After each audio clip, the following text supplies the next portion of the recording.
కలబోసిన తల నిండా కనకాంబరమెట్టినట్టు ఎర్ర నీళ్ళు దిష్టి తీసి పోసినట్టు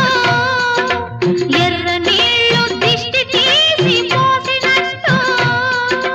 కర్పూరం హారతి ఇచ్చినట్టు ఆకాశం ఎందుకో పచ్చబడ్డది ఆ నడుమ బొట్టేమో ఎర్రబడ్డది వీచే గాలుల తాకిడి సాగే గువ్వల అలజడి రమ్మని పిలిచే